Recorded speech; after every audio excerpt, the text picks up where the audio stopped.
Hello दोस्तो, आजच्या नवीन कथेमध्ये आपल्या सर्वांचं स्वागत आहे.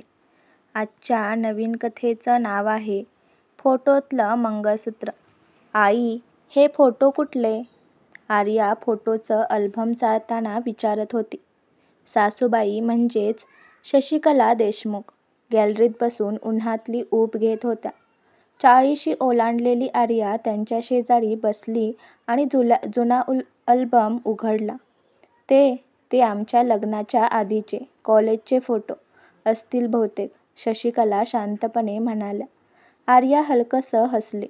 खूप सुंदर दिसताय तुम्ही यात. साडी, वेणी, हसू, अगदी टिपिकल 70चं दशक. शशिकला हळूच मान हलवत फोटो पलटवत होत्या.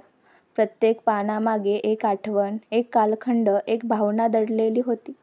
पण पानाच्या शेवटाकडे जाताच आर्याच्या नजरेत एक फोटो आला, ज्याने क्षणभर तिचा श्वास रोखला. त्या फोटोत शशिकला एका तरुणाच्या शेजारी उभी होती. तरुणाने साधं शर्ट पॅन्ट घातलेलं आणि शशिकला पारंपरिक साडीत. पण फोटोचं सर्वात वेगळं म्हणजे शशिकला यांच्या गळ्यात मंगळसूत्र होतं. आर्याने पटकन फोटो जवळ ओढला. आई, हा कसला फोटो आहे?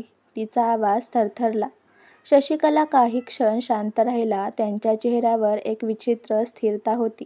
मग त्या म्हणाल्या, तो फोटो ठेव रे मागे. यात काही नाही. कसं काही नाही आई? यात तुम्ही मंगळसूत्रात दिसताय. पण तुम्ही म्हणत होता ना, बाबा म्हणजे तुमचं पहिलं लग्न. त्या क्षणी शशिकला उठल्या. त्यांच्या नजरेत एक भीती होती आणि एका जुन्या काळाचं ओझं. त्या म्हणाल्या, आर्या, काही गोष्टी फोटोंमध्ये दिसतात तशा नसतात आणि त्या आत निघून गेल्या. त्या रात्री आर्याला झोप लागली नाही. डोक्यात तोच फोटो, शशिकला आणि तो अनोळखी पुरुष. दोघांच्या चेहऱ्यावर एक शांत हसू, जणू काही एक गुप्त नातं. तिला हे विचारणं योग्य आहे का नाही हेही समजत नव्हतं. पण मनात एकच प्रश्न घोळत होता. आईच्या आयुष्यात काहीतरी आहे जे आम्हाला ठाऊक नाही. दुसऱ्या दिवशी सकाळी शशिकला मंदिरात गेल्या असताना आर्याने पुन्हा अल्बम बाहेर काढला. ती फोटोच्या मागील बाजूला पाहू लागली. मागे हलकसं पेनाने लिहिलेलं होतं, 6 मार्च 1975, आमचा दिवस. आमचा दिवस? आर्या कुजबुजली. कोणाचा आमचा? आणि हा कोण? ती फोटो फोनमध्ये काढून ठेवते. मनात एकच विचार, हे शोधायचंच. आर्या नोकरीला जाणारी, पण तिचं मन त्या दिवशी ऑफिसात नव्हतंच. घरी परतल्यावर ती गुपचूप इंटरनेटवर शोध घेऊ लागली. Shashikala Patil, 1975, college Solapur, Solapur college alumni group वगैरे शब्द शोधले. एका जुन्या फेसबुक ग्रुपमध्ये तिला एक फोटो दिसला. तोच चेहरा, तोच पुरुष, पण आता वृद्ध झालेला. फोटोखाली नाव होतं, Arvind Kulkarni, former professor, Solapur college. आर्याचं हृदय धडधडू लागलं. हा तर तोच माणूस ज्याच्यासोबत सासूबाई दिसत होता. ती लगेच त्या प्रोफाईलवर गेली, पण ते अकाउंट निष्क्रिय होतं. फक्त एकच पोस्ट दिसत होती, शशिकला, तू अजून मला क्षमा केली नाहीस. आर्या स्तब्ध झाली. त्या ओळींनी सगळं हादरवून टाकलं. आर्याने नवऱ्याला, अभिजितला काहीच सांगितलं नाही. ती ठरवते की सगळं समजून घेणं गरजेचं आहे, कारण या फोटोत दडलेलं सत्य तिच्या सासूबाईच्या आयुष्याचं अर्धवट पान आहे. ती थेट सोलापूरला निघते. जुने कॉलेज, रस्ते, बाजार, सर्व ठिकाणी चौकशी करत राहते. एका वृद्ध केशरकर मॅडमकडून माहिती मिळते. शशिकला आणि अरविंद दोघं आमच्या कॉलेजात खूप प्रसिद्ध होते. प्रेम केलं होतं त्यांनी. पण लग्नाच्या आधीच काहीतरी झालं आणि शशिकला अचानक गायब झाली. गायब? आर्या चकित झाली. हो, आणि काही महिन्यांनी बातमी आली की ती मुंबईत लग्न करून स्थायिक झाली आहे. अरविंद कोलमडून गेला. त्याचं आयुष्य तिथेच थांबलं.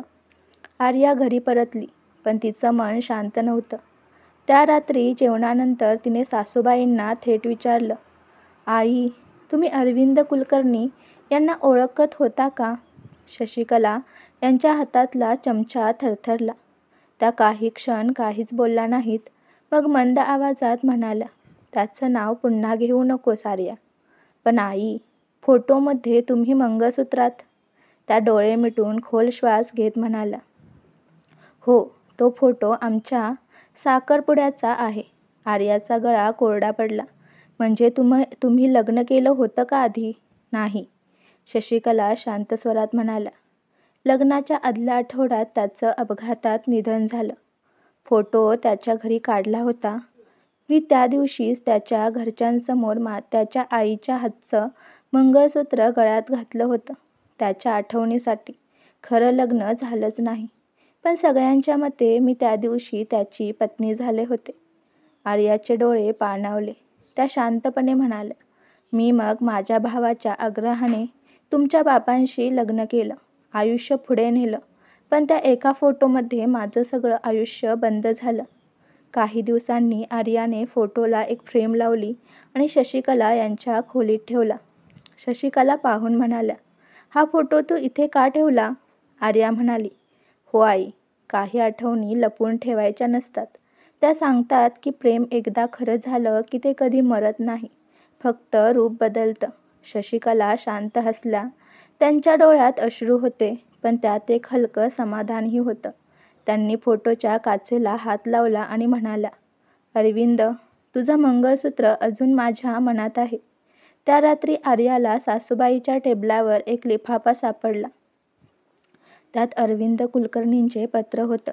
जुने कागद, पण शब्द अजून जिवंत.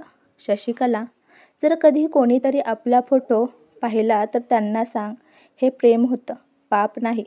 मंगळसूत्र गळ्यात घातलं कारण समाजासाठी नाही, आपल्या आत्म्यांसाठी. आणि जर तू पुढे गेलीस तर मी तुझ्या मागं नाही राहणार. मी तुझ्या प्रत्येक प्रार्थनेत जिवंत राहीन. आर्या तो पत्र पुन्हा फोल्ड करून फोटोच्या फ्रेमखाली ठेवून देते. काही महिन्यांनी शशिकला यांचं निधन झालं. त्यांच्या गळ्यात जुनं मंगळसूत्र होतं, जे त्यांनी कधीच उतरवलं नव्हतं. अंत्यसंस्कारानंतर आर्याने तो फोटो आणि पत्र मंदिरात नेऊन ठेवले. ती म्हणाली, प्रेम कधी मरत नाही, ते फक्त शांत होतं. आकाशाकडे पाहताना तिला जाणवलं, जुन्या फोटोतलं मंगळसूत्र आता फक्त गळ्यात नव्हतं, ते आठवणीत, श्रद्धेत आणि शांततेत जिवंत झालं होतं. ही कथा फक्त एका जुन्या फोटोतल्या रहस्याची नाही, ही आहे त्या भावना ज्या समाजाच्या चौकटीत अडकल्या पण कधी संपल्या नाहीत. प्रेम कधी चुकीचं नसतं, फक्त त्यांचं समयसूत्र वेगळं असतं.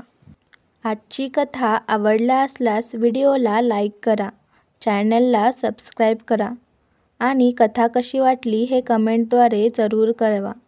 व्हिडिओ जास्तीत जास्त शेअर करा. धन्यवाद.